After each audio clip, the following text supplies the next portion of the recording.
બીજું દૂધીનો ઓળો। હા મિત્રો, ઉનાળાની ગરમીમાં રીંગણનો ઓળો શિયાળામાં જેમ આપણે ખાઈએ અને આપણા શરીરમાં એક વોર્મ ફિલિંગ આપે છે, હૂંફ આપે છે, ગરમાહટ આપે છે, એવી રીતે ઉનાળાની ગરમીમાં આ દૂધીનો ઓળો આપણા શરીરને ઠંડક આપે છે। ગરમીમાં આપણું પાચન તંત્ર નબળું પડતું હોય ત્યારે તમારા પાચન તંત્રને એકદમ પરફેક્ટ અને ઠીક કરવાનું કામ આ દૂધીનો ઓળો કરે છે। દૂધી નાના મોટા સૌ કોઈને નથી ભાવતી હોતી, પરંતુ હા, તમે આવી રીતે જો દૂધીનો ઓળો બનાવશો તો ઘરમાં નાના મોટા સૌ કોઈને ખ્યાલ નહીં આવે કે આ દૂધીનો ઓળો છે। અને ખરેખર કહું છું કે 1 થી 2 રોટલી માંગીને ખાશે, એટલો ટેસ્ટી લાજવાબ આપણો આ દૂધીનો ઓળો બનીને રેડી થઈ જાય છે। સિમ્પલ સ્ટેપ છે, બહુ સરસ મજાની આ રેસીપી છે, માત્ર શાંતિથી ધીમે ધીમે બનાવવાની જ ખૂબી છે। ચલો આપણે જોઈએ કેવી રીતે મેં આ રેસીપી બનાવી છે તેની રીત। ખરેખર મિત્રો, અત્યાર સુધી તમે દૂધીની શાક તો બનાવ્યું હશે, પરંતુ આવી રીતે બનાવો દૂધીનો ઓળો। અહીંયા લીધી છે મેં 1 કિલો દૂધી। અમારા ઘરમાં અમે 2 જ સભ્યો છીએ અને સિવાન છે, છતાં પણ અમારો આ દૂધીનો ઓળો ફેવરિટ છે, નાના મોટા સૌ કોઈનો। મારો અને પ્રતિકનો તો ખાસ। તો અમે સૌથી પહેલાં દૂધીને 1 કિલો દૂધીની છાલ ઉતારી આવી રીતે ટ્રાન્સપરન્ટ થાય ત્યાં સુધી વરાળે બાફવાની। હવે વરાળે શું કરવા બાફવાની?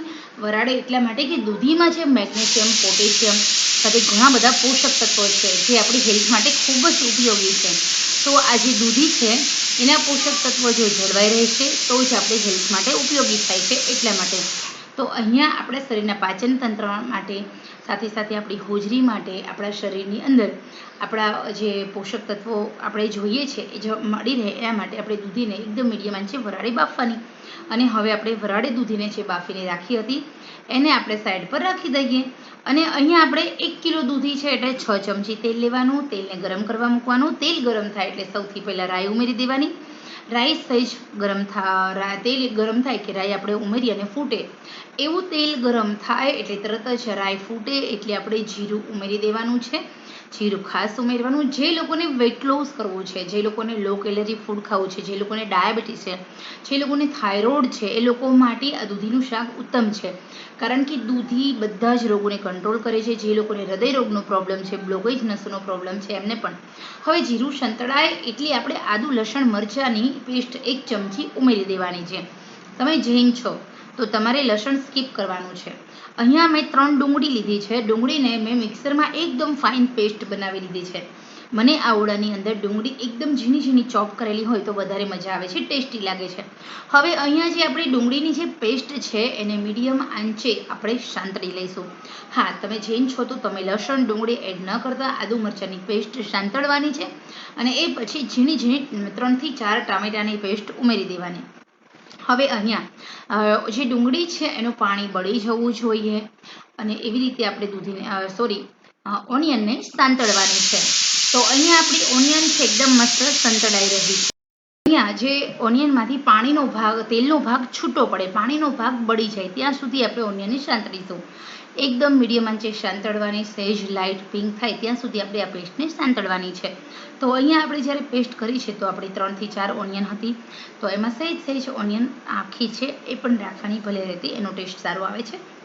અહીંયા જો એકદમ તેલ છૂટું પડે એટલે 1 વાટકી લીલા તાજા ફોલેલા વટાણા ઉમેરી દેવાના છે। અહીંયા આ વટાણા ખાસ ઉમેરજો, એનાથી તમારા સબ્જીનો ટેસ્ટ બહુ સારો આવે છે। આ લીલા વટાણામાં પાણીનો ભાગ છે એટલે ફટાફટ 1 મિનિટમાં સંતળાઈ જાય છે। હવે અહીંયા આપણે સ્ટેપ બાય સ્ટેપ જે રેસીપી ઉમેરવાની છે, જે વસ્તુઓ ઉમેરવાની છે એ અહીંયા 1 મિનિટ સાંતળતા જવાનું અને ઉમેરતા જવાનું। હવે આપણે જે મિક્સરમાં મેં છે ને ટામેટાની પ્યુરી કરીને રાખી છે, હવે આપણે એ પણ ઉમેરી દેવાની છે।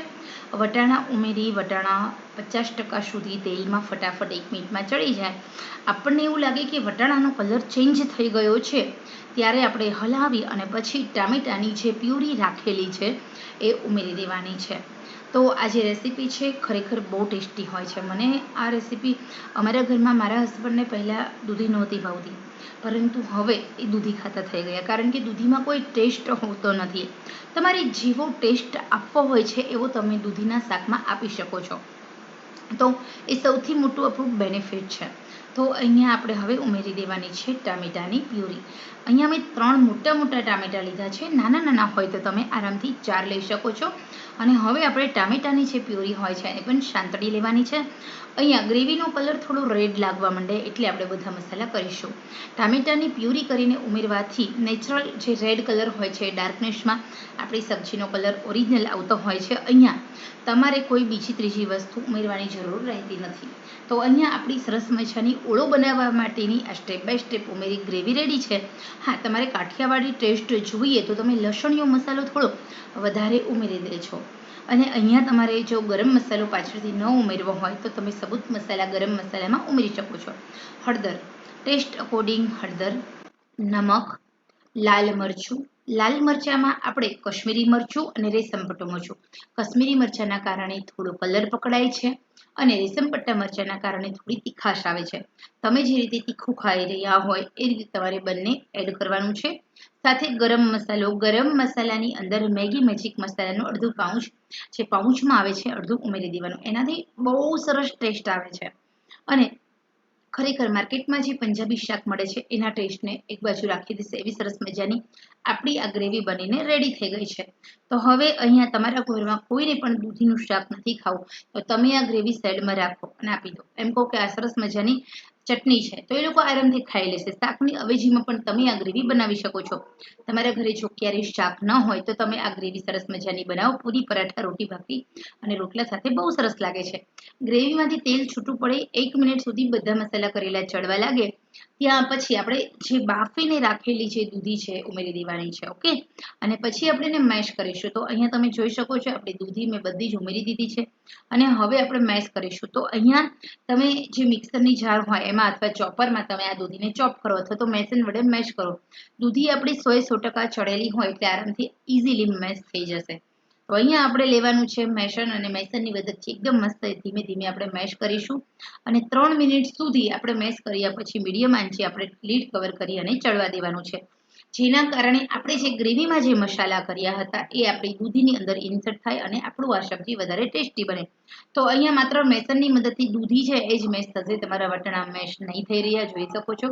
એના વટાણાના હિસાબે તમારું જે સબ્જીનો લુક છે બહુ સરસ આવી રહ્યું છે. અને ગેરંટી સાથે કહું છું, એકવાર તમે જો આવી રીતે આ દૂધીનું શાક બનાવ્યું તો ઘરમાં સૌ કોઈ આ શાક ખાશે. તો હું આને કહું છું દૂધીનો ઓળો. તમે શું કહેશો? આ દૂધીનો ઓળો છે એ બાજરાના રોટલા સાથે સરસ લાગે છે. હવે અહીંયા આપણે પાણીનો ભાગ બધો બાળવા દેવાનો છે. આપણે દૂધીની અંદર રહેલો પાણીનો ભાગ પણ આપણે બાળી દઈશું. તમે આને દૂધીની ભાજી તરીકે બ્રેડ અને પાઉં સાથે પણ ખાઈ શકો છો. ખરેખર એવી ટેસ્ટી બને છે. તો હવે અહીંયા એકદમ મસ્ત મજાનું આપણું જે મેશ થઈ ગયું છે, આપણી સબ્જી પણ અહીંયા બની ગઈ છે. તો પાણીનો ભાગ બાળવા માટે ને જ્યાં સુધી ઉપર તેલ છૂટું ન પડે ત્યાં સુધી આપણે ગેસ પર ચડવા દેવાનું છે. તો અહીંયા થોડું આપણે ચમચાની મદદથી પણ મેશ કરીશું. થોડા મને એવું લાગે છે કે દૂધી થોડી રહી ગઈ છે આખી. અને હવે આપણે એકદમ મેશ કરી. તમારા ઘરમાં જો કોઈને ખ્યાલ નથી આવવા દેવો કે આ દૂધીનું શાક છે તો તમે વરાળે બાફેલી દૂધીને મિક્સરમાં એકદમ પેસ્ટ બનાવી લો અને પછી તમે આમાં એડ કરો. ખરેખર તમારા ઘરમાં કોઈને પણ ખ્યાલ નહીં આવે કે દૂધી છે. તમારે જો દૂધી ભાજી પાઉભાજી તરીકે આનો ઉપયોગ કરવો હોય તો તમે ગરમ મસાલાને બદલે પાઉભાજી મસાલો ઉમેરી દો. ઘરમાં કોઈને ખ્યાલ નહીં પડે, કોઈ પણ બીજા ત્રીજા શાકભાજી વગર તમે આરામથી આ શાકનું પાઉભાજી તરીકે ઉપયોગ કરી શકો છો. ગરમ મસાલો નાખો છો તો રીંગણના ઓળાની જેમ દૂધીના ઓળા તરીકે ઉપયોગ કરો છો. તો હવે એકદમ મસ્ત મજાની આપણી આ રેસીપી બનીને રેડી છે. લીડ કવર કરીશું, 2 મિનિટ સુધી ચડવા દઈશું અને પછી ગરમા ગરમ આ સબ્જીને આપણે રોટી, ભાખરી, પૂરી, પરાઠા કે જારના રોટલા, બાજરાના રોટલા સાથે સર્વ કરીશું. તો હવે આપણે બનાવવાના છે બાજરાના રોટલા. અમારા ઘરમાં ઘણા બધા દિવસથી કોઈ બાજરાનો રોટલો ખાધો નથી તો અમે બનાવીશું બાજરાના રોટલા. અને હા, અહીંયા આપણે 1 કિલો દૂધી લીધી છે પરંતુ અમે ઘરમાં 2 જ સભ્યો છે તો આ શાક થઈ જશે ચટ. કારણ કે આ શાક જ એટલું ટેસ્ટી છે. તમારા ઘરમાં એકને એક સબ્જી ખાઈને કંટાળી ગયા હશે ને આ સબ્જી બનાવશો તો સૌ કોઈને એવું લાગશે કે સાલું નવું ખાવાનો અહેસાસ થાય છે. આ સબ્જી તો બહુ ટેસ્ટી છે, બહુ મસ્ત છે ખરેખર. અને આ સબ્જીની વારંવાર તમારા ઘરમાં જે લોકો દૂધી નથી ખાતા એ પણ ડિમાન્ડ કરશે. તો આ બધી જ મહેનત માત્ર તમારા માટે છે. પસંદ આવે તો દિલથી લાઈક કરો, શેર કરો, સબસ્ક્રાઈબ કરો. આશા રાખું છું કે આપ સૌને આ મહેનત મારી પસંદ આવી હશે. તો એકવાર ચોક્કસ તમે બનાવજો જરૂર. તો ચલો આપણે ફરી મળીએ નવા જ ઉપયોગી વિડીયો સાથે.